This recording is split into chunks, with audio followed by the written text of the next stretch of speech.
Bonjour et merci de nous rejoindre pour ce petit point d'actualité sur les marchés financiers. Ce point aujourd'hui, on va le faire avec Thomas Desnos de Sycomore Asset Management et on va parler du secteur des valeurs de recovery. Alors Thomas, tout d'abord, bonjour. Merci à vous d'être sur ce plateau. C'est quoi une recovery exactement? Écoutez, l'idée c'est d'investir dans des sociétés qui sont sous-rentables, en tout cas sous leur niveau de rentabilité normalisé.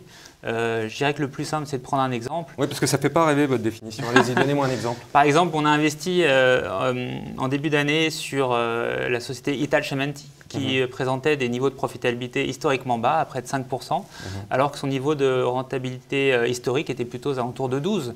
On avait l'espérance que effectivement, le groupe rejoigne des niveaux normalisés, donc ces fameux 12% de marge opérationnelle. Oui, mais ça, c'est un constat posteriori que vous faites. Là, si à un moment donné, on dit que ça vaut 5, c'est que ça vaut 5, non? Oui, c'est parce que vous pensez que ça vaut beaucoup plus? Oui, parce qu'on avait des hypothèses de rebond des prix, de rebond des volumes, d'une exposition émergente qui pouvait leur être profitable, une consolidation qui pouvait s'opérer en Italie. Donc voilà, c'est pour ça que… Donc le principe, c'est vous êtes sur des valeurs dont vous êtes sûr que ce n'est pas le bon prix sur le marché. Voilà, on essaie d'acheter une valeur où la profitabilité actuelle est assez basse, voire historiquement basse. Donc des sociétés qui ne gagnent pas d'argent, ça ne vous dérange pas d'acheter des sociétés qui ne gagnent pas d'argent? Effectivement, si on croit au redressement de sa profitabilité par un plan de réduction de coûts, par des perspectives sur leurs marchés finaux qui sont positifs, par des niveaux de valorisation aussi qui sont aussi bas. Donc tous ces éléments sont des points que l'on regarde attentivement et on croit vraiment aux investissements qu'on fait et c'est pour ça qu'on avait investi notamment sur Italcementi. Alors, en arrivant dans ce studio, vous me disiez, ce qu'il nous faut, nous, c'est de la volatilité. Vous êtes bien le seul gérant à me dire que pour bien gérer, il vous faut de la vol. C'est incroyable, ça. En quoi la vol vous aide? Oui, c'est une bonne question. C'est pas une question, c'est un constat. Hein. En quoi la vol vous aide? Écoutez, on est assez discipliné, on a des modèles assez précis chez Sycomore. Donc, on a des niveaux d'entrée, des niveaux de sortie, des marges de sécurité pour rentrer dans un dossier.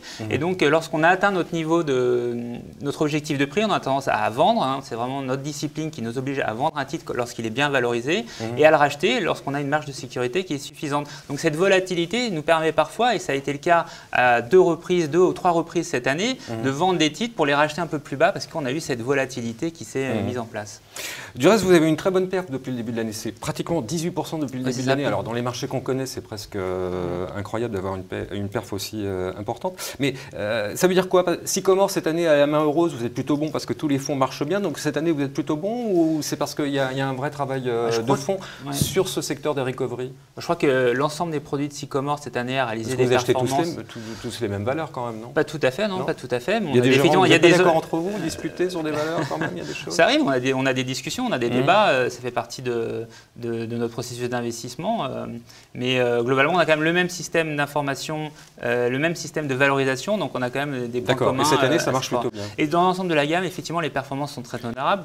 Alors vous gérez un fonds qui s'appelle Sycomore European Recovery, donc vous êtes sur l'Europe, il n'y a pas de croissance en Europe, ça ne vous dérange pas? Du moment que vous avez de la vol, vous êtes content? Alors c'est vrai qu'il n'y a pas de croissance en Europe, alors bon, on a 1,5 cette année, 1,7 l'année prochaine, et puis les entreprises européennes sont aussi internationales, donc on arrive à trouver de belles… Thomas, pour finir très vite, là, 18% jusqu'à présent, vous pensez maintenir ce trend-là ou pas? Oui, on compte bien, et puis sur les 2 derniers mois de l'année, on pense que les marchés peuvent encore progresser un petit peu, de 4-5%. Donc vous pouvez encore améliorer ce résultat? On espère, vous espérez ou vous pensez vraiment pouvoir le faire? Il y a encore matière? Oui, je pense pouvoir le faire. Et effectivement, on a un climat des affaires qui s'améliore quand même en Europe. On a vu les derniers chiffres du climat des affaires qui étaient assez positifs la semaine dernière.